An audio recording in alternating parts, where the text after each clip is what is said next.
Well, hello and welcome to Alex Builds, where I attempt to build a large vintage barn. Now, where most builders rely on proven skills and experience, I prefer a potentially calamatous combination of optimism and YouTube-based research. Now, if you're new to the channel, we're already 2 years and 25 episodes in, so why not drop back to episode 1 to pick up the story so far. In the last episode, I hired a massive telehandler and ruined a perfectly good lawn, and then proceeded to scare the life out of myself lifting a 1-ton truss up onto the brickwork. But that said, it turned out pretty well, as you can see here. Let's pick up the story. It's episode 26. And now you can really start to see the natural colour of this thing. Nice kind of silvery grey, so that's good.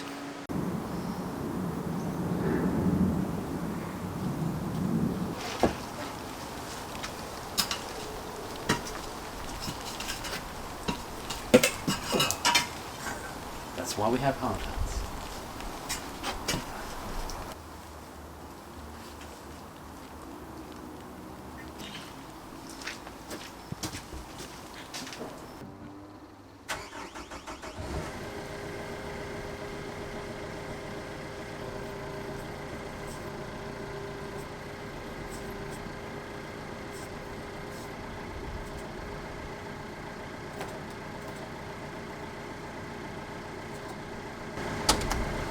Right, it's just the tiniest amount of lift. What I want to now do is maybe just push it from this side. Hey, I was wondering if you could do me a favour, and I normally ask this at the end of the video when half of you have tuned out, but if you could maybe give the video a like, or perhaps even subscribe to the channel, I'd really appreciate it. But don't bother clicking that bell. No one does that. It's just annoying.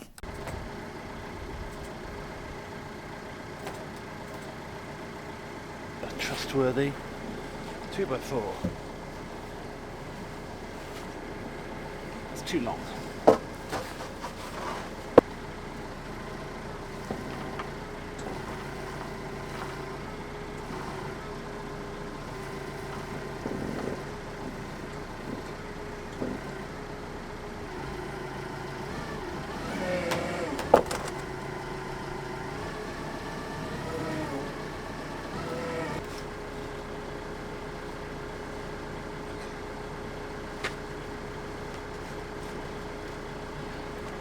Get this to stick in here. It's going to be good, I think.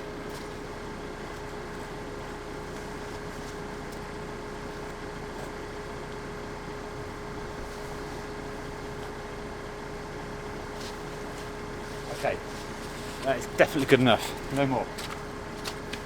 So what I've done is I've braced this one up here. It's pushing it in, stop it falling back. Now I can lower it.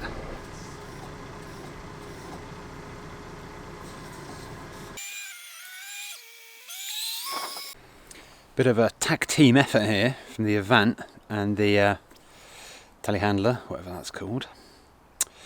I tell you what's really great. I have to say the Avant is a super bit of kit. Obviously, it hasn't got the heft of that thing. The best bit about the Avant is you've got the forward and reverse pedals, rather than an accelerator brake and a gear switch, which you've got in the other one. You're constantly doing it. Also, the Avant doesn't beep a lot. That's driving me bloody crackers now, I tell you. Never mind my neighbours. Anyway, I'm just sorting out the pieces to do the side beam. I've got the 3 main bits, but I've got to find the diagonals, and not for the first time. I've lost them. I don't know which is which. I've not done a very good job of labelling it. So I've had to go over the old footage, and then I have to look for like knots in the wood where I can find which one it was. So I should be able to dig them out, I'm sure. Geronimo, we have a potential bullseye. Oh, look. So actually do it, that knot there is the same as that one, sort of like bottom right. Well, I think it is. This little fella in the middle is the one. I've worked this out more by a process of elimination than actual identification, but that is the one which will support our side leg to the beam. So as the first shout out of episode 26, it is for Zach, who is in Suffolk, Virginia. I've got no idea what that is. He tried to help me out and he said it's on the southern Virginia coast. Nope, near the North Carolina border. Still no idea, but I looked it up. Unfortunately, my map is a bit small and I don't think it's quite right, but I had it across from Richmond up from Raleigh on that little coastal bit, so I hope that's about right. Thanks for watching, Zach. Well, I've got yet another tricky problem on my hands here. I can't make this turn with the big long piece, the side beam. This will be the same for the other big bit later on, the back beam. So I'm going to have to think of a way to do this. I think I'm going to have to put it down, pick it up with a strap, and then sort of try and take it through kind of like, you know, sideways, dangling from the thing. I think that'll work.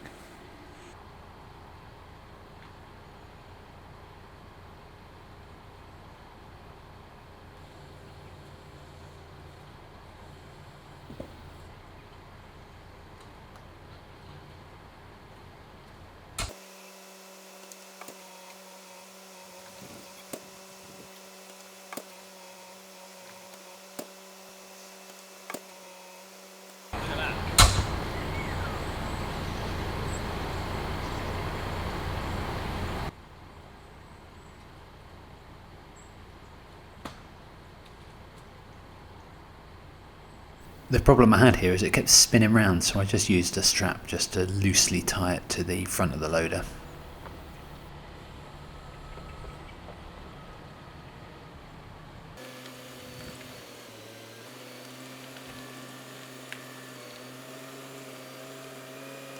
Right, that's quite smart. I can imagine we'll be using that approach a bit more.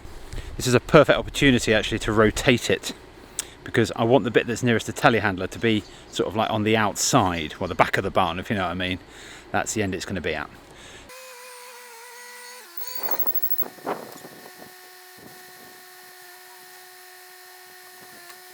I know I keep making the same point, but this is where the Avant is really much better for kind of doing the more local shifting.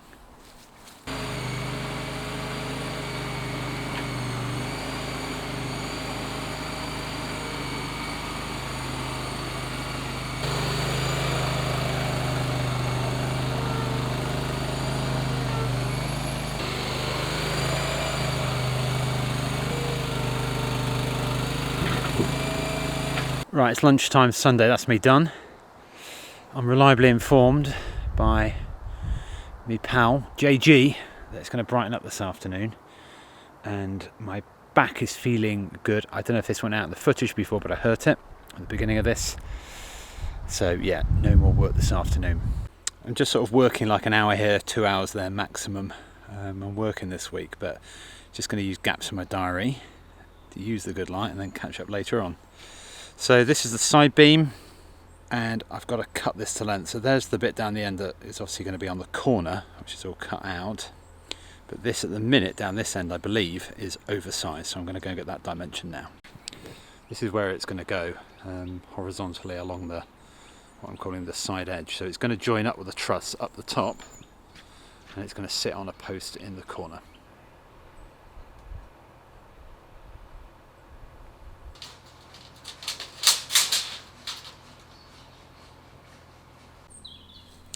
This is such an important cut. Now, I'm not sure if you can quite see the pencil lines just to the left of the ruler. There's a crosshatch area. So that part there is basically going to overlap the collared truss. Now, what I need to do is I need to create a diagonal cut so that I can then screw this onto, or dowel as well, whatever, screw it onto the truss so that it's joined at the bottom.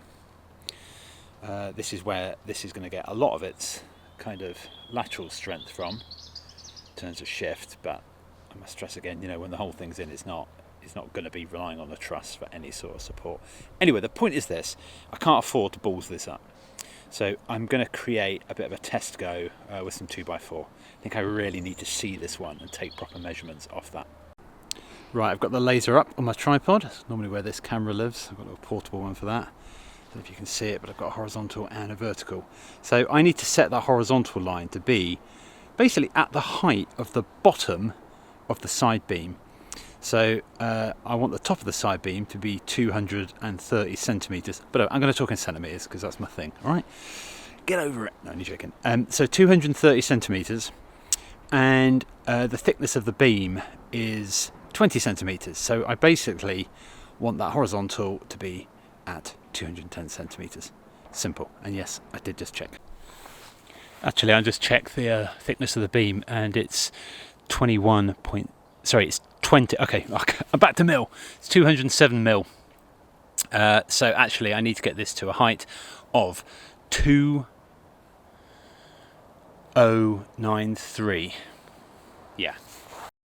Now, I had a bit of trouble with this one. Is it Klaus? Is it Clausius? Is it Clausius Clapp? Anyway, I don't know, but what I do know is he's from Gothenburg, Sweden. It's the first time we're going to Scandinavia, and my map seems to be local language, so we go to Göteborg. I guess that's how they say it. Cheers for watching. So you can see the laser line there. That is at 2093 mil. That is exactly the bottom of the side beam.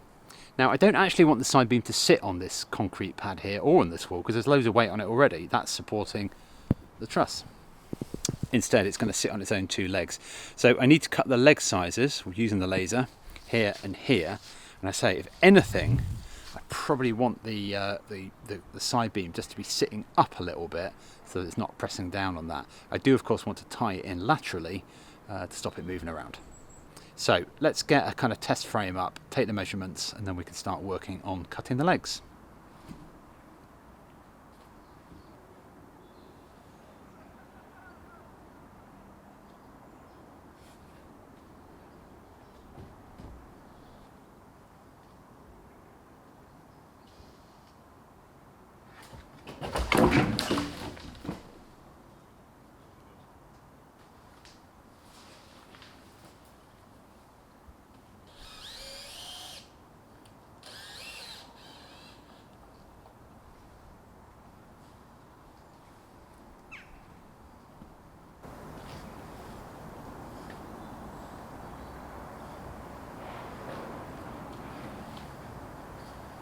Doing it again.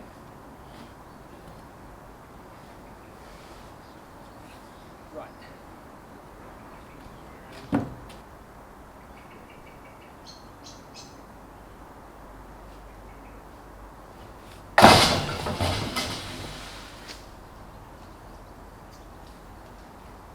Different approach.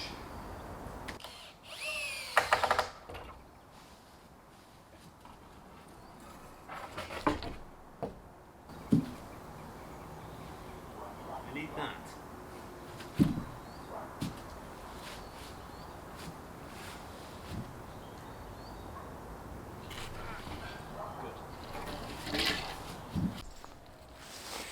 That was a lot of messing around to achieve a frankly pretty simple thing, but I regret nothing. So I've got a laser line there, and all I've got to do is measure down from that onto the pads, and that will be my leg height. This is actually quite a tricky one to get your head around. I'm really trying to just work out basically how to project the side beam through this space, and at the same time I do want to attach it to the truss without putting weight on, but it's a bit of a funny shape you've got to get your head around.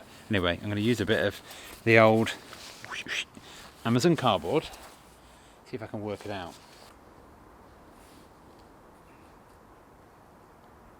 Right, this is quite a tricky cut.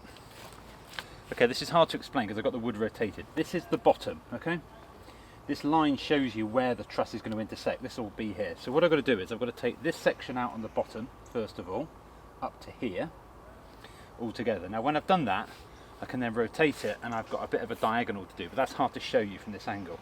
So let me just get this bit out first of all on this side, and we'll take it from there.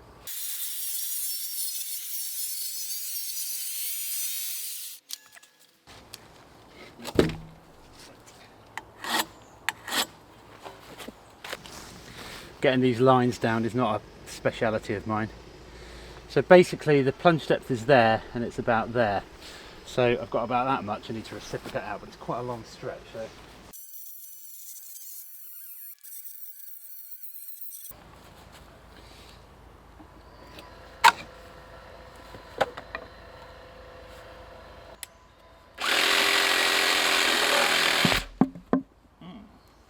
Bit more merch. I'm going in the oak plank business now. Even that's not light, I tell you. Right, I can kind of show you what I'm doing here. So this section here is gone. That's that. Okay. By the way, this is on the reverse, so it's only approximate. Just want to give you the idea. Alright, so that looks like that. I've taken that off, so I've got to do now is do a wedge out of here that projects all along. And this is the bit that will sit on the actual truss. Well, let's say sit on it, I keep saying that. And this face here will jut up against the truss.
Right, you can probably see what I'm getting at now.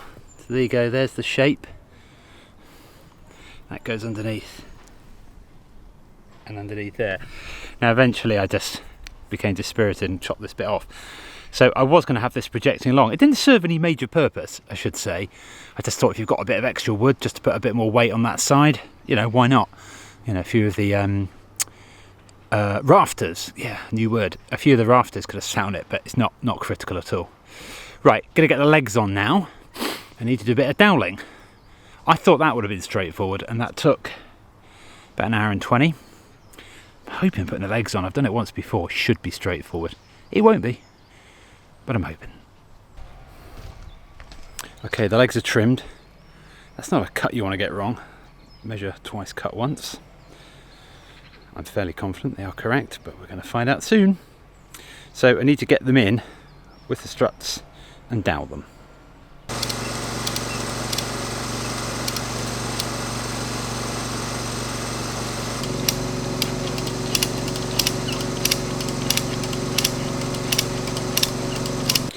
Okay, I'm going to do my dowels now. The only problem is my ratchet strap is in the way of where I've marked the dowel, so I'll move that. I keep saying I'm going to do a little section on dowels, and I will another time, but I am well aware that the way to do it is to basically drill an offset. So you drill through the outer part and then you mark where the tenon is, you find that hole, you move it by a mill, and then it squeezes it in. Now that's a huge amount of effort when it's this sort of size of oak, right? That's the first thing. Secondly, I just don't think there's enough give in this oak to make that work. I don't think you'll get the dowels through if you get the offset like more than a mil out. And it's quite hard to get it right. So what I'm doing instead is just compressing it really hard with the winch, putting the dowel in and then releasing the winch. I think that's going to have broadly the same effect.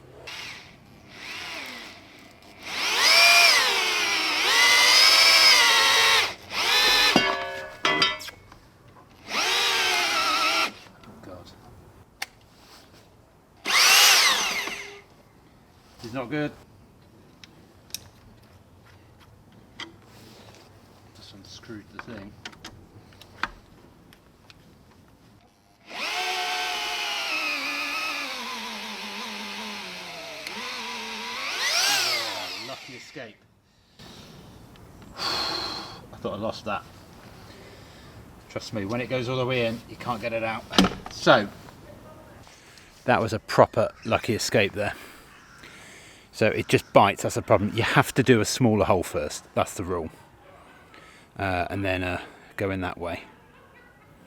Whew, if that got stuck in there, God, that would have been serious. I'm not sure I would have done about that. Last time I had to dig it out, but I can hardly do it on a piece here.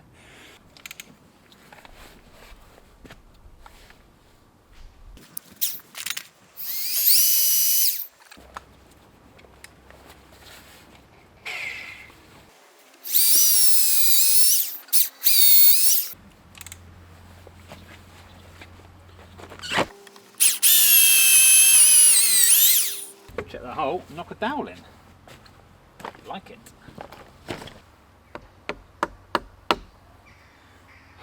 don't want this to get stuck halfway, I really don't.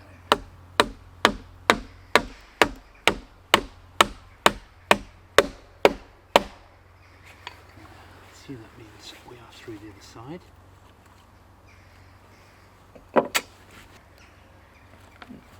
I've kind of fractured a bit of the wood, it doesn't matter. Anyway, that is through. Right, good news, I've got a new lens. That means I can zoom in and out. And the best news of all is it costs £49 for a second-hand one. I assume it's second-hand, I don't care. I thought it was going to be more than that. Don't perch your camera on a narrow wall on a windy day. It's my advice. Ouch.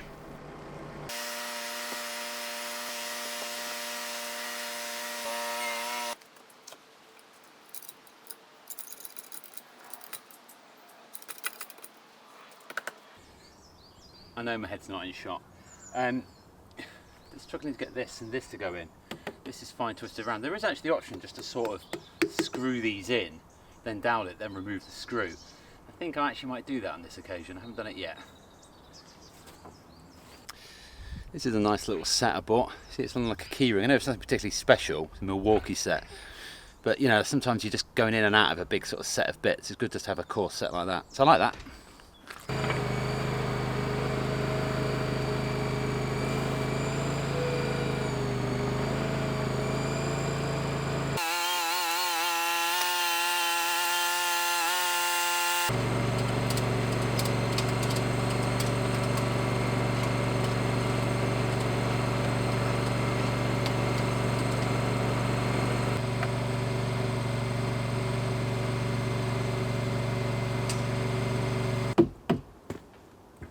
Basically what's going on here is that it doesn't all fit together and I need to reduce the size of the tenon. Problem is though, I've doweled it at the bottom and it's stuck in there and I just can't get it out at all. If I can get it down, there you go, I can get the reciprocating saw and reduce it and then it's got a chance of maybe pulling together. But there's no question about it, it's not cut right and there is going to be a bit of a gap.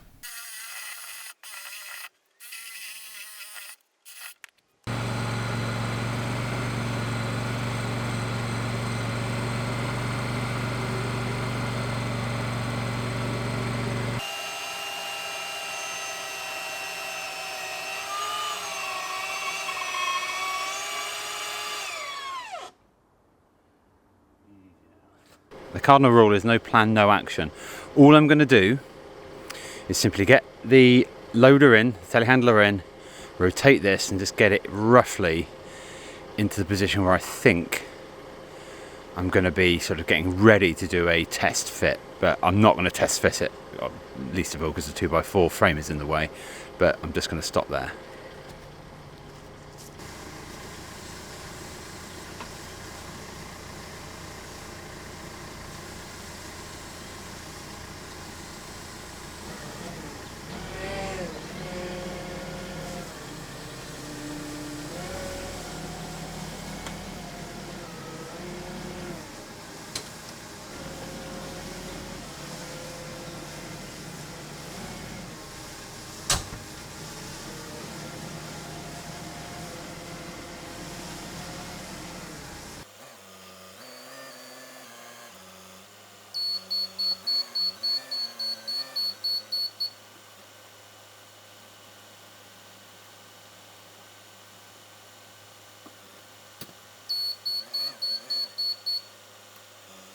Well, the cardinal rule was broken almost immediately. I found I could fit it in and it was going pretty well. Using the old diagonal steering mode, I have to say it's a fantastic thing. Is it allows you to, it's like those crabs on the beaches that walk sideways. You can sort of like zigzag your way in.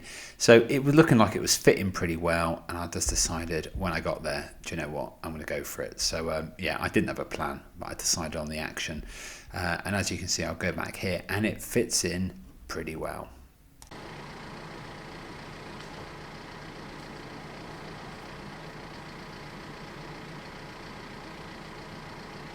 Okay, that went as good as it could have gone so far. Let's just get the telehandler out really carefully. It's not, what do they say, grab defeat from the jaws of victory.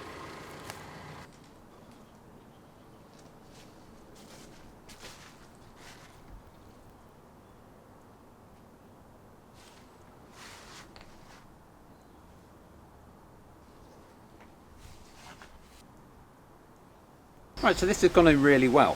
What I wanted to happen was, if you remember, I wanted the weight of this to be on the concrete pad. You can't see it, but it is. I wanted it to sort of jut up against the truss. Look. See how it does? A wobbly truss. But at some point what I'll do is I will screw and dowel that in against the truss. But I'm not doing that now. The reason why is at the minute everything here is a bit vulnerable, particularly when I put the back section on. It could go, it could pull stuff, and if it does, it could take the truss with it, and it could take, you know, could take the wall with it as well. So I'm not attaching it, but I've got it ready to go. When I've got everything in and all purlined in, then I'll attach that part to that. But anyway, that's a really, really nice fit. Okay, that's another episode done. Suffice it to say, I didn't quite get as much done as I planned, in that I honestly thought I'd have the whole frame up in 5 days. I keep doing this, don't I? I'll never learn. I'm an idiot. Well, I hope you'll join me for episode 27. That'll be in 2 weeks' time. I've already got most of it done and some good progress. And as usual, the British weather not exactly helping me. If you could give the video a like, I'd really appreciate it. And why not subscribe? And if you leave a comment, tell me where you're from and I might stick you on the map. Thanks for watching. See you next time.